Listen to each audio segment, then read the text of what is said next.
차장하고 이제 이강호 경호본부장 구속영장 신청하면서 이게 이제 영장에 이런 내용이 있었다고 하는데 윤석열 대통령이 체포된 뒤 김건희 여사가 경호처 직원에게 총 갖고 다니면 뭐하냐 그런 걸 막으라고 가지고 다니는 것. 마음 같아선 이재명 민주당 대표를 쏘고 나도 죽고 싶다는 취지의 발언을 한 걸로 전해진 가운데 김 여사의 질책을 들은 경호처 직원이 놀라서 이 내용을 상부에 보고한 걸로 알려졌습니다. 대통령실은 사실 무근이라는 입장입니다.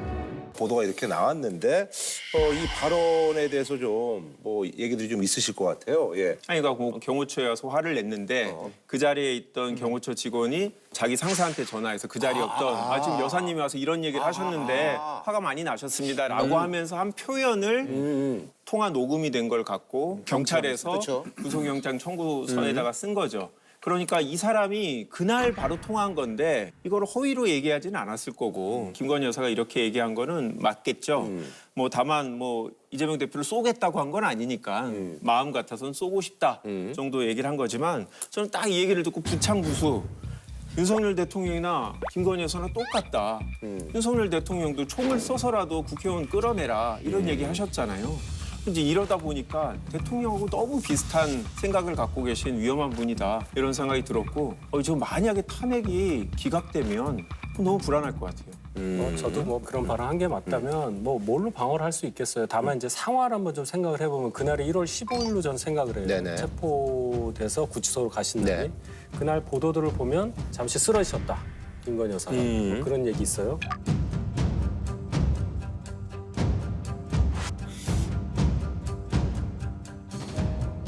그럼 이제 아마 회복을 하신 후에 보니 정말 윤 대통령이 구치소에 가신 거다. 그 상황에서 벌어진 일로 저는 생각을 해요. 정황상. 감정적으로 격해 있을 예, 때. 그럼 이제 여러 가지 얘기를 했겠죠. 경호가 막아줄 줄 알았는데 어떻게 그렇게 아무 조치도 안 하고 그냥 갔냐 하면서 총기 관련한 발언도 나오지 않았을까. 제가 이 발언이 잘 됐다는 얘기는 아니고 네네네. 그런 상황에서 나온 발언이다. 그런 상황만 한번 더 생각해 봤으면 하는 그런 생각이에요. 저는 뭐 우선 확인된 발언에 가깝다고 저도 보지만은 어쨌든 그걸 바로 얘기했을 테니까. 근데 이런 거야말로 저는 사인 간의 대화에 가까운 것이고 결국에는 가십성의 나라인데 김건희 여사에 대해 가지고 사람들이 기대치가 그렇게 높지 않기 때문에 그렇게 큰 문제가 되진 않을 것 같다. 탄핵 심판을 며칠 앞두고 있는 분들에게 사실 이런 거를 논쟁 삼을 정도의 그런 관심도는 없을 거라는 생각입니다. 네네. 그 혼자서 뭐 이렇게 절규를 했다거나 근데 그걸 누가 듣고 이런 얘기를 했다면 저는 이거 가십으로 지나갈 수 있다고 봐요. 아하. 그게 아니잖아. 경호처 직원한테 한 말이잖아. 사무실로 와서 하셨대요. 예, 경호처 사무실로 일부러 가서 찾아와서.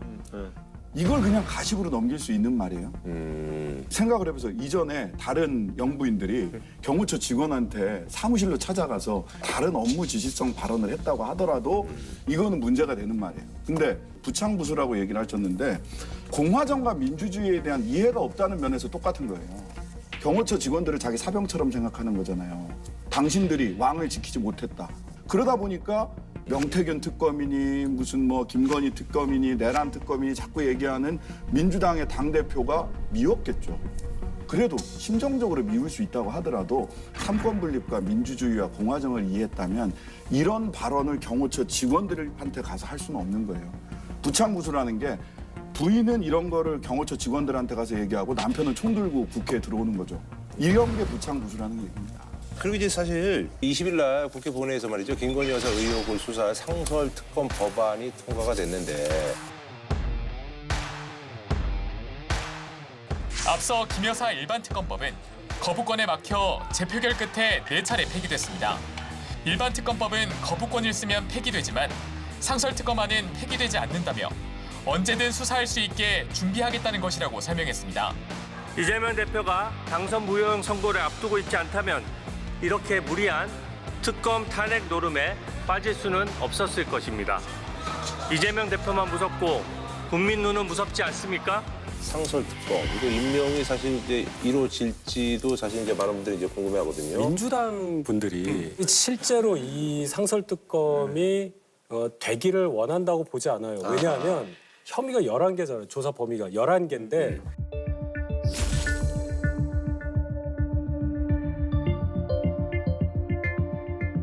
검사 딸랑 5명 되는 거예요. 상설특검은. 그냥 일반 특검하고 달라요. 규모가 너무 작아요.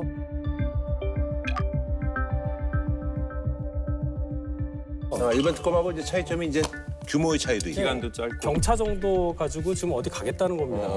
그러니까 이건 정치 공세용이라는 거예요, 결론적으로. 실제적으로 이 상설특검이 출범을 해서 하겠다고 할 때는 그럼 어떻게 하려고 그래요? 그러니까 정식 특검을 하자고요. 그러면. 아니 그러니까 차라리. 이 얘기입니다. 이런 식이에요, 민주당이. 제가 약간 여기서 어려운 질문 하나 해보면 한동훈계 입장에서는 만약에 경선을 통해서 당무 우선권을 확보하게 된다.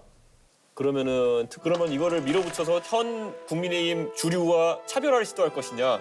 이제 앞으로 한 달 뒤에 생길 수 있는 일이거든요. 그때 그게 이슈가 될까요? 왜냐하면 이슈 만들어야겠어요. 아니 저기서 그 가정을 잡고 더 해서 그러면 뭐 아무리 대선 후보 됐다고 하셔도 어느 대선인지 모르지만 27년 3월 대선인지 뭐 조기 대선인지 전 모르겠는데 둘 다 되면 되죠. 뭐 그런데 그런 당이에요? 네. 27년 아니, 근데- 3월까지도 유효해요? 아니요 새로 뽑아야죠. 근데 어쨌든 저는 네. 이 질문이 굉장히 한다는 게 선거 한복판에 이제 특검을 넣을 것이냐 물론 민주당의 판단이긴 하지만은 지금 입장에서 안 넣을 이유는 없어 보여요. 네, 그랬을 때 왜냐하면 예를 들어서 특검에 대해서 국민의힘에서 궤를 좀 다르게 하는 것처럼 보이는 한동훈계가 만약에 당무 우선권을 가져갔을 때 현 국민의힘 주류와 차별화를 시도할 것이냐.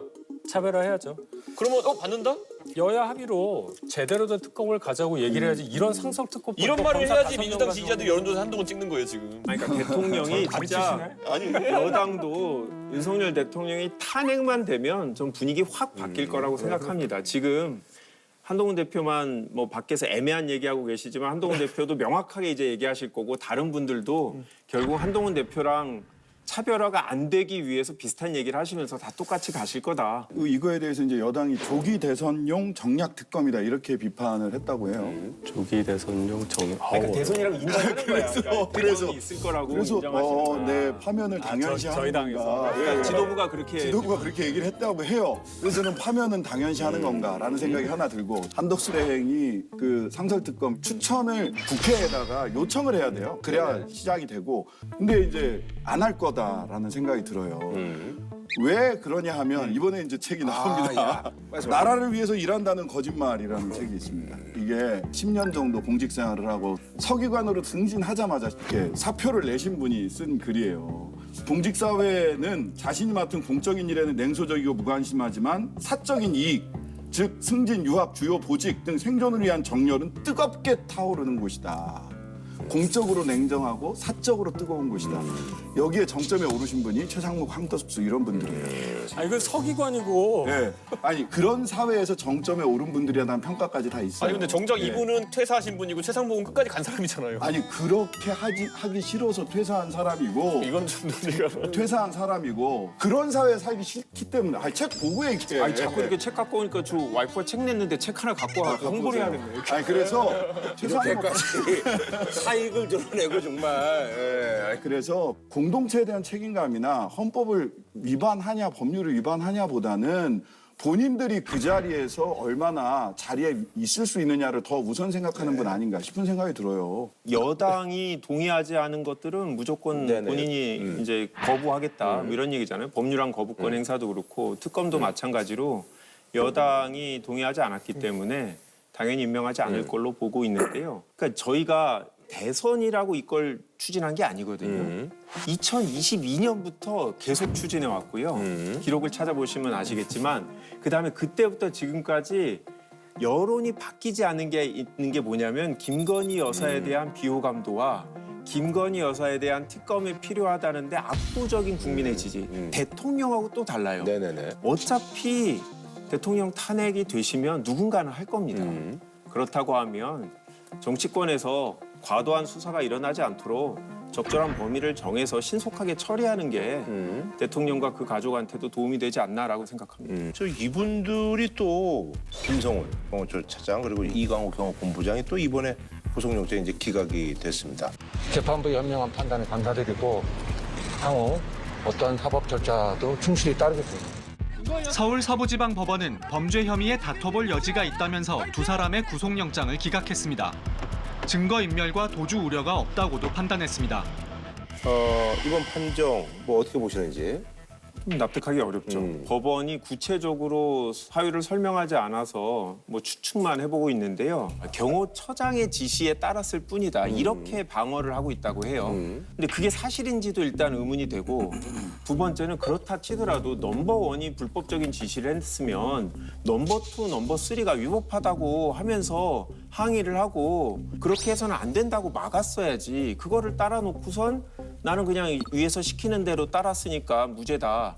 라고 하는 주장을 법원이 그럴 만하다라고 하는 거는 저는 도저히 납득이 안 됩니다. 다만 대통령이 지금 구속 취소로 나와 있으니까 경호처장도 없는 상태에서 넘버2, 넘버3라도 있어야 뭐 대통령을 경호할 수 있지 않겠냐라는 판단도 판사가 하셨을 수 있을 것 같은데 그러면 이제 좀 있으면 대통령 파면 될 테니까 그러면 이제 경호할 필요도 없으니 다시 한번 영장 청구하면 다른 결론이 나오지 않을까 생각합니다. 저는 김한규 의원 말대로 이제 사실 대통령의 지금 경호처장이 지금 이제 스스로 물러난 상황 속에서 차장까지 그렇게 되는 거는 문제가 있다 판단을 쓴 게 가장 클 것 같고요. 두 번째는 아까 경호처장과 차장과의 관계를 생각하지만 누가 봐도 최상위 지시자는 대통령일 텐데 대통령이죠. 지금 대통령이 어쨌든 구속 취소가 돼가지고 밖에 있는 상황 아니겠습니까? 네네네. 그런데 해봐야 종범에 가까운 이제 차장이 홀로 구속되는 것은 그거야말로 이제 사실 좀 정의롭지 못한 상황이 될 수 있는 거기 때문에 저는 그런 게 좀 판단에 영향을 미치지 않았을까. 만약 윤석열 대통령이 구속에서 풀려나지 않았으면은 다시 영장이 청구되지도 않았을 것 같고 저는 그런 상황이라고 봅니다. 저는 충분히 증거가 수집됐고 증거인멸의 우려가 없다라는 얘기를 했는데 굉장히 여기에서 논리적인 모순이 있어요. 본인이 특수공무집행 방해 등 즉 체포하러 오는 거를 막았다. 거기에 대해서는 사실 증거인멸을 할 게 없어요. 이미 국민들이 다 봤기 때문에. 그런데 형사법적 정의로 봤을 때 구속을 해야 된다라고 생각을 하는 것은 비화폰 서버 등 압수수색을 막고 있다라는 것 때문이잖아요. 김 차장은 비화폰 서버를 삭제하라고 직접 지시한 혐의를 받습니다. 김 차장의 구속영장엔 김 차장이 명령을 거부했던 사람들은 다 죽이겠다고 했던 내용이 적혔습니다. 체포를 막으란 지시를 거부한 간부들을 경호에서 제외한 건 맞지만 그건 이들이 체포날 연락이 두절됐기 때문이라고 정당하다고 주장하고 있었습니다. 근데 그거는 별개의 사건이긴 해요. 그러니까 그거를 그냥 그것만 딱 이렇게 보고 판결을 한 거예요, 판사가. 세상사에 이게 도대체 어떤 영향을 미칠지에 대한 생각을 못 하신 거라고 저는 생각을 해요. 여기에 하나 덧붙일 것은 검찰의 고의적 태업이 있었죠. 검찰이 증거인멸 우려를 단정하기 어렵다며 김 차장은 3차례, 이 본부장은 2차례 신청을 반려한 겁니다. 그런데 어제 열린 김 차장과 이 본부장에 대한 구속 전 피의자 신문에 검찰은 출석하지 않았습니다. 본인들이 3번이나 영장 청구를 반려했어요, 경찰에. 그리고 고검의 영장심의위원회 결과에 따라서 영장을 어거지로 청구했어요. 그러면 사실은 본인들이 제스처상으로라도 나갔어야 돼요. 이제 거의 홀딱 벗고 도와주고 있구나.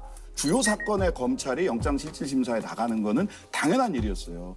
그러면 검찰의 태업과 판사들의 이상한 잣대, 도대체 뭐가 중대한 범죄라고 생각을 하는지 저는 이해하기 어려워요. 제 생각은 뭐 여러 판단하셨으니까 사실 정확한 내용을 모르잖아요, 우리가. 그래서 좀 아쉽다는 생각 당연히 하실 수 있을 것 같고 요 두 분 중에 저는 요 김성훈 차장에 대해서 이제 다른 시각으로 좀 생각을 해보는 게 많이 노출됐잖아요, 그동안에 이분에 대해서는. 네네, 맞아요. 경호실 넘버1처럼 막 굴었다는 게 여러 가지가 있는데 이분이 생각보다 말한 것처럼 뭐 실제로 일을 한 게 없구나. 그런 생각도 해봐요. 무슨 얘기냐면 저는 뭐를 제일 걱정을 했냐면 1월 15일 날 그 체포 집행될 때 무슨 일이 날 줄 알았어요. 저는 정말로. 그 전까지 워낙에 이 사람이 세게 얘기를 했기 때문에 영장 집행할 때 그때 공수처 검사 갔잖아요. 굉장히 세게 막 들어갔단 말이에요. 결기에 찬 어떤 발언들이나 태도를 볼 때는 이제 무슨 일이 나겠다 했는데 아무 일이 없었어요. 그러니까 이 사람은 말만 그렇게 하는 사람이었구나. 그래서 실제적으로 법적으로도 영장을 쳤는데도 뭐 별게 없구나. 그런 생각이 들었어요. 제가 역으로 생각해봤어요. 그렇게. 그러니까 비화폰 서버를 보고 싶다도 보고 싶다는데 안 보여준다지. 비화폰 서버를 뭐 조작했다라는 증거가 나오고 이런 건 아니니까. 아니 그건 나지. 삭제 지시를 해서 삭제하려다가 제대로 되지 않았다라고 하는 거는 기록으로 나왔죠. 그러니까 그 지시도 야, 너 진짜 삭제해야 돼 이건지 삭제하는 게 낫지 않을까? 라고 했는지 모른단 말이에요. 우리. 아니 감정이입을 잘하셔 우리 보니까. 그리고 법률가가 아니어서 그래요. 정치 고수들의 격도 높은 토론, 특집설전 두 분 정치 고수들의 얘기가 지금 필요한 시점이 아닌가 싶습니다. 많은 국민들의 생각이 탄핵이 뭐 인용이 되든 기각이 되든 빨리 좀 이 혼란스러운 상황이 좀 정리가 됐으면 하는 게 이제 마음 아니겠습니까? 근데 한 2주 전부터 이번 주에 난다. 이번 주에 난다. 그랬는데 탄핵 선고가 정말 예상보다 한참 늦어지고 있습니다. 이 이유에 대해서 두 분의 생각을 좀 듣고 싶어요. 제가 늘 뭐 방송에서 얘기한 부분인데 내 이럴 줄 알았다. 그러니까 처음에는 금방 끝낼 것처럼 이걸 가장 먼저 결론을 내겠다 이제 이렇게 얘기를 했는데 이게 그렇게 간단치가 않거든요. 그래서 결론을 내야 되는 상황이 되니까 의견 일치를 잘 못 보는 부분들이 굉장히 많은 것처럼 느껴진다. 그래서 사실관계에 대한 합의도 지금 잘 안 되고 있는 부분들이 상당히 많다. 그래서 이제 굉장히 늦어진 거고 저는 비록 조금 늦더라도 처음부터 절차적 정당성에 문제가 없게 차근차근 했으면 좋았을 텐데 사실상 헌재 스스로 절차적 흠결을 자인한 것이라고 헌재가 스스로 공정성과 신뢰를 회복하기 위한 노력을 기울여 주실 것을 헌법재판관들 역시 너무 흥분해서 결론을 이미 내려놓고 심리를 진행하는 듯한 이런 모습에서 불가피하게 이런 일이 생길 수밖에 없었다. 저는 그렇게 보는 거죠. 저는 지금 제 얘기이긴 합니다만 제가 탄핵을 주제로 해서 박사 논문을 받은 사람입니다. 아, 그러세요? 노무현 대통령 탄핵, 박근혜 대통령 탄핵 두 사례를 비교하고 뭐 해외 사례까지 다 들여다봤는데 사실은 이게 헌재의 지난 두 번의 탄핵 판결에 비춰보면 탄핵의 기준이 있거든요. 헌법의 중대한 위반이라는 게 딱 정해져 있어요. 그리고 박근혜 탄핵에 비춰보면 이건 탄핵 안 할 수 없는 사안이에요. 제가 볼 때는. 탄핵을 공부한 사람 입장에서 너무 심플해서 결론이 나올 수 있는 사안인데 국민의힘을 비롯해서 지금 탄핵을 반대하는 쪽에서 굉장히 문제 제기를 세게 하잖아요. 이른바 국민저항권까지 거론하면서 국민저항권이 이게 이제 시작이 됐기 때문에 윤석열 대통령도요 구치소에서 우리가 데리고 나올 수도 있어요. 문제 제기를 세게 하니까 아주 정밀하고 세밀하게 해서 이런 논란들에 대해서 완벽하게 좀 대응하는 게 좋겠다라는 이런 측면들 때문에 저는 좀 늦어져 있다고 보기 때문에 문제는 이게 탄핵이 늦어짐으로써 국가적으로는 엄청난 비용을 치르고 있는 거잖아요. 그런 점에서 보면 저는 이 사태에 대해서 과연 탄핵 국면을 이렇게 풀어야 되느냐. 그 점에서 저는 탄핵 반대하는 측에 너무 과도하고 무리한 대응을 하고 있다는 점을 꼭 지적하고 싶습니다. 오늘 탄핵 박사님인 줄 몰랐는데 탄핵 박사님하고 토론하려니까 좀 부담스럽긴 한데 한 가지는 제가 드리고 싶은 말씀이 있어요. 우리 국민들의 뇌리에 박혀 있는 부분은 군이 국회 유리창 깨고 들어간 바로 그 장면인데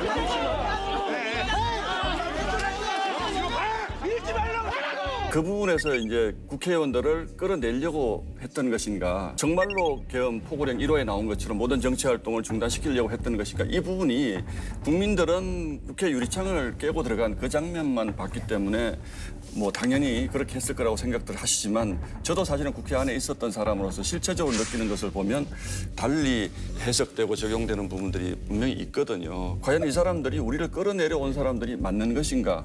라는 부분에 대한 의문은 사실은 있습니다. 11시 50분에 헬기가 국회 상공에 도착하는 걸 제가 봤어요. 근데 군인들이 12시 한 40분쯤 국회 안에 진입을 했거든요.